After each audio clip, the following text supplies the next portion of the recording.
এখনও পোষণ ট্র্যাকার যে নতুন আপডেট আসার পরে রেজিস্ট্রেশন প্রসেস আলাদা হয়ে গেছে। আর আগেই কেওয়াইসি আর ফেস রিকগনাইজেশন করতে হবে। এজন্য আমি একটা প্রেগনেন্ট মাদারে নিচ্ছে, তারপরে এখানে আন্ডারস্টুড টিপে দেন, তারপরে আধার কার্ড, মায়ের আধার কার্ড আর ওনার আধার কার্ড মোবাইল নাম্বার সাথে লিঙ্ক থাকতে হবে, ঠিক আছে, না হলে হবে না। তো আধার কার্ড নাম্বার ঢুকাই দিয়েছে, তারপরে ওনার যে মোবাইল নাম্বার আছে মোবাইল নাম্বার এখানে ঢুকাইতে হবে।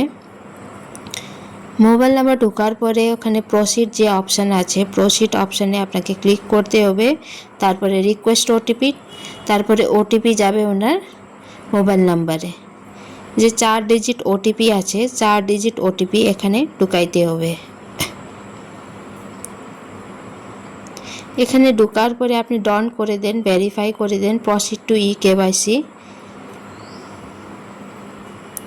এখনও আবার এখানে ওনার আধার কার্ড নাম্বার ঢুকাইতে হবে। আধার কার্ড নাম্বার ঢোকার পরে এখানে ক্যাপচা বক্সে যে আছে ওটা, তারপরে ওনার মোবাইল নাম্বারে আবার একটা 6 ডিজিট ওটিপি যাবে। ওটা 6 ডিজিট ওটিপি ঢোকার পরে কন্টিনিউ করে দেন, ঠিক আছে। তারপরে আপনার এখানেও কন্টিনিউ করতে হবে। কন্টিনিউ করার পরে কেওয়াইসি কমপ্লিট। এখনও প্রসিড টু ফেস ক্যাপচার, তারপরে ক্যাপচার ফটো, তারপরে অ্যাকসেপ্ট, তারপরে যে বেনিফিশিয়ারিটা ছবি ভালো করে তুলতে হবে, চোখ ব্লিঙ্ক করতে হবে, স্ট্রেট ফেস, তারপরে নিজের প্রসেসিং ইমেজ হয়ে যাবে।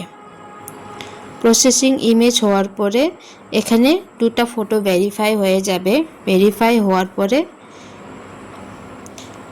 এখানে দেখেন আপনার অলরেডি ফটো ভেরিফাই হচ্ছে 2টা ফটো। তারপরে ফেস ভেরিফিকেশন সাকসেসফুল, তারপরে কন্টিনিউ রেজিস্ট্রেশন। তো এখানে আপনি দেখতে পারেন তাসলিমা খাতুন ফিমেল, আধার কার্ড আপডেট হয়ে গেছে। তো এখানে ওনার নাম আবার আমাকে টাইপ করতে হবে।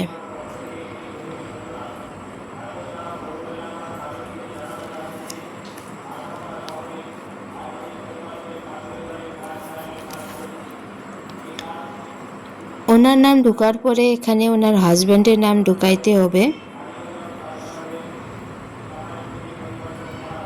হাজব্যান্ডের নাম ঢোকার পরে উনি কী ক্যাটাগরি ওটা চুজ করতে হবে, পার্মানেন্ট টেম্পোরারি ওটাও চুজ করতে হবে।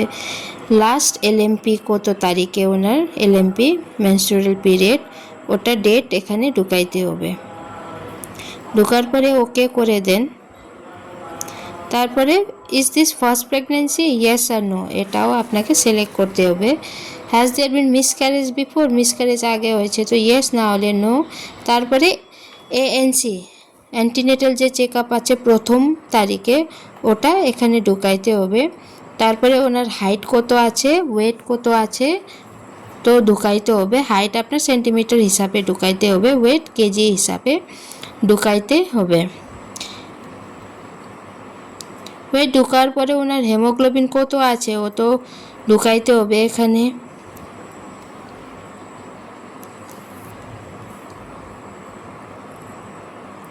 ওনার হেমোগ্লোবিন ঢোকার পরে সাবমিট করে দেন। এখনও বেনিফিশিয়ারি রেজিস্টার সাকসেসফুলি, এটা হয়ে গেছে ওনার।